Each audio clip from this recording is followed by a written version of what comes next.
Today, we have an immense pleasure of hosting a very distinguished guest who sits at the intersection of technology and education. He is a recognized physicist, an esteemed professor, and a former Minister of Education in Peru. Please welcome Oscar Becerra. Oscar, how are you? Fine, thank you, and thanks for your introduction. It's a pleasure to share some ideas with you and your team.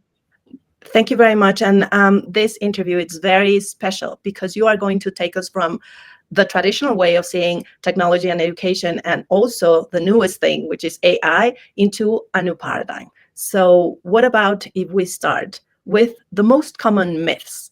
Let's start right now with the newest, AI. Can you share with us what is AI and what it is not, especially related with education? Now we have AI, as we had many things in the past. And the real thing is that it's a wonderful tool. I can tell it because I use it for writing. I write poems and I write stories, short stories.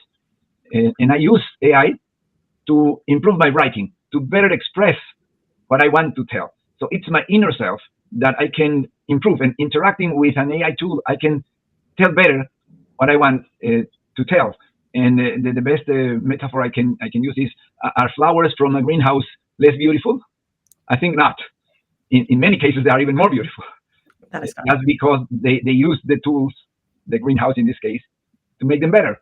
So for people like me who are not very good at writing, but have some ideas that are worth telling, I find it a wonderful tool. As I tell my students, you can use AI as much as you can. What you cannot do is copy and paste or tell me whatever the tool tells you as yours. Because as many of us know, and some of us realize the hard way, AI tools cheat and they invent and they lie. And if you are an easy prey for that, you are in trouble and it can be really dangerous. Also, they don't feel, but they can sound as feeling. And we feel. So the tools can actually make us feel things without any emotion involved from the part of the AI tool. So we need to be careful and we need to learn to cope with this wonderful tool the right way, because it can be really dangerous if you don't. So in education, we have many isolated AI applications. How can a university or a learning center can apply those concepts or a full system to build a cohesive and scalable type of framework that can give us not only personalized platforms, but also a way to work together, not only depending on the tool, but also to work over the tool? Well, I think we need the correct approach. It's not a matter, many times and many people think it's a matter of finding the right tool.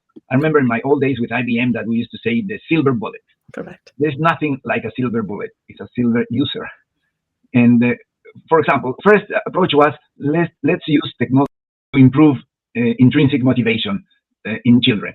Because the main problem I find in formal education or traditional education is we don't tell learners why they should learn, what we want them to learn, and therefore they learn for their test, pass, and forget. This is the usual process. If we tell them why they need whatever we want them to learn, then they will be willing to learn with whatever means we put on their hands. And one of those means happen to be technology, computers, and now AI. So I began with that, and that allowed me to design the concept of a special school we created in 2009 for students who were top of their classes in public schools in high school. You know that Peru has one of the worst education systems in the world, and it's especially sad for kids who are very good because they find nothing useful.